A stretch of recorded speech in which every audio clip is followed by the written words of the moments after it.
3 बच्चे हैं उसके। शादीशुदा तो हाँ, शादी- 3 बच्चे हैं। 3 बच्चे हैं।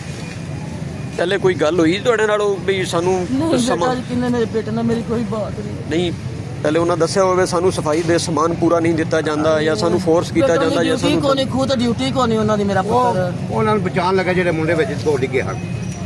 ਕਿਸੇ ਦੀ ਕੋਈ ਬਚਾਉਣ ਲੱਗਾ, ਸਭ ਦੀ ਡਿਊਟੀ ਉੱਥੇ ਲੱਗੀ ਸੀ। ਕੋਈ ਕਿਸੇ ਨਹੀਂ ਕੋਈ ਬਚਾਉਣ ਲੱਗੇ। ਚਾਰੇ ਬੰਦੇ ਹਨ, ਗਿਆ ਤੇ 4 duty ਬੰਦੇ ਤੇ ਹਨ, ਸੀ ਮੇਰਾ ਉੱਥੇ। ਬੇਟਾ 4 ਬੱਚੇ ਹਨ। Yes. ਇੱਕ ਬੰਦੇ ਨੂੰ ਸਪਿਰਿਟ ਹੀ ਨਹੀਂ ਉਸ ਕੰਮ ਦਾ, ਤੇ ਉਸ ਬੰਦੇ ਨੂੰ ਕਿਉਂ ਡਿਊਟੀ ਲਾਉਂਦੇ ਨੇ? ਇੱਕ ਬੰਦਾ ਵਿੱਚ ਡਿੱਗਾ, ਤਿੰਨੇ ਉਹਨੂੰ ਬਚਾਉਂਦੇ ਆ ਤੇ 3ਵੇਂ ਫੋਤ ਹੋ ਗਏ। ਇੱਕ ਹਸਪਤਾਲ ਸਰਗੋਦੇ ਸੀ, ਉਹਦੀ ਟ੍ਰੀਟਮੈਂਟ ਕੋਈ ਨਹੀਂ ਹੋ ਰਹੀ। ਉਹਦੀ ਟ੍ਰੀਟਮੈਂਟ ਕੋਈ ਨਹੀਂ ਹੁੰਦੀ ਪਈ। ਡਾਕਟਰ ਕੁਝ ਨਹੀਂ ਕਰਦੇ ਸੀ, ਕੁਝ ਨਹੀਂ ਕਰਦਾ ਪਿਆ ਸੀ। ਉਹ ਨਸ ਗਿਆ ਦਰਵਾਜ਼ੇ ਛੱਡ ਕੇ। ਏਸੀ ਨੂੰ ਮੈਂ ਕੀ ਕਿਹਾ ਵਜ੍ਹਾ ਕਿਉਂ ਨਹੀਂ ਕਰਦੇ ਫਿਰ? ਅੱਲਾ ਜਿਹੜੇ ਪੁੱਤਰਾ ਕਿਉਂ ਨਹੀਂ ਕਰਦੇ? ਏਸੀ ਨੂੰ ਮੈਂ ਕਿਹਾ ਸੀ ਮੈਂ ਸਰ ਸਰਗੋਦੇ ਇਹ ਨੂੰ ਫੋਨ ਕਰੋ ਵੱਡੇ ਅਫਸਰ ਨੂੰ, SMS ਡਾਕਟਰ ਨੂੰ, ਨੂੰ। ਉਹਦੀ ਟ੍ਰੀਟਮੈਂਟ ਤਾਂ ਕਰੇ ਨਾ।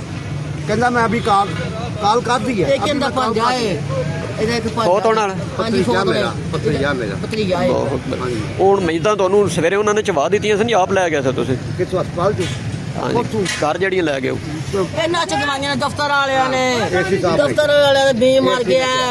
ਹਾਜੀ ਸਾਹਿਬ ਨੇ ਚਕਾਈਆਂ ਜੇ ਰਿਟਾਇਰਮੈਂਟ ਦੀ ਡਿਊਟੀ ਨਹੀਂ ਬਣਦੀ, ਉਹਨੇ ਚਕਵਾਈਆਂ ਨੇ। ਘਰਾਂ 'ਚ ਲੈ ਜਾਓ ਆਪਣੀਆਂ ਲਾਸ਼ਾਂ।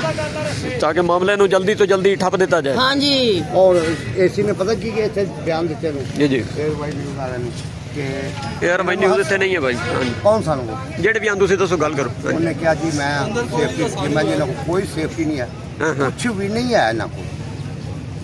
ਠੀਕ ਹੈ।